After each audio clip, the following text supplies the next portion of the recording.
بسم الله الرحمن الرحیم. راځو د پکچر نور اپشنو ته. یو د کراپ برخه پاتې وه. تاسو کولی شئ چې کوم اندازه باندې عکس غواړئ چې لنډ کړئ، تاسو هماغه انتخاب کړئ، عکس لنډېږي تاسو لپاره. بیا به راشو دلته بل کراپ ټو شیپ ده، یو شیپ ته تبدیلېږي. مثلا دا انتخاب کړم، تاسو وینئ چې له عکس څخه داسې یو حالت جوړ شو. غواړئ چې یو خاص اندازه ورکړئ، یا غواړئ چې مکمل کراپ شي، او یا غواړئ چې برخې چې کراپ کوئ هغه هم د سره پاتې شي. که آینده کې ضرورت وي له هغه هم استفاده کولی شئ. ټول د کراپ ډولونه دي. دا یو کراپ زه بېرته کنټرول زیډ وهمه، راځم بېرته د فارمت برخې ته. تاسو وینئ دلته دا برخې مو لوستې وې، برخه د کراپ برخه وه. تاسو کولی شئ چې په کراپ کې له دې ځای څخه هم کراپ وکړئ. تاسو وینئ هر څومره چې اندازه اضافه کوئ هماغه عمر اندازه چې چوکاټ کې معلومېږي هماغه پاتې کېږي، نور له منځه ځي. د ایکس فاصله یې کموئ، د وای اندازه یې فاصله یې کموئ، بر یې کموئ. دا چوکاټ په خاطر، دا چوکاټ څرنګه کم شي زیات شي، دا چوکاټ په خاطر ده، او دا د عکس په خاطر. کله چې دا اوکې ووهئ دا په همدومره اندازه پاتې کېږي. بل د سایز برخه ده. په سایز کې هم تاسو کولی شئ چې اوږدوالی او کموالی اضافه کړئ. بل ریلیټیو ټو اوریجنل پکچر، دا عکس موږ مخکې راوستی، اوس خو ډېر تغیرات هم پکې راوستي.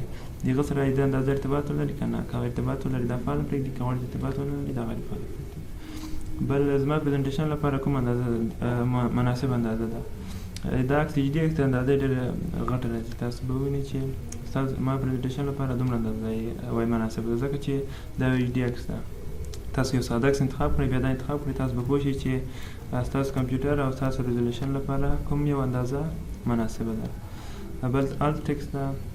کله چې تاسو دا پبلش کړئ، کوم چا ته چې ستاسو عکس نه معلومېږي، لا نه ورغلی، هغلته څه شی راسي. مثلا زه لیکم چې سمې this is a picture.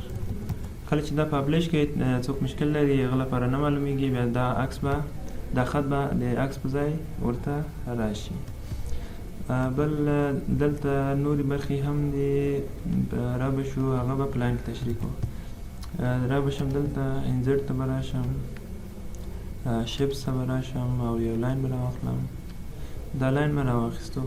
اوس به راشم ډیزاین ته. نورې برخو باندې تاسو پوهېږئ، تاسو مکمل مطالعه کوئ. را به شو لاین ته. په لاین کې اول زه د لاین ویډ ډېروم، صحیح ده، چې سم پوه شئ تاسې. د لاین ویډ مې زیات کو. کولی شئ چې نور رنګونه هم ورکړئ له دې ځای څخه. کوم رنګ چې مو خوښ وي هماغه انتخاب کړئ. دا لاین د رنګ ګډېدو لپاره دی.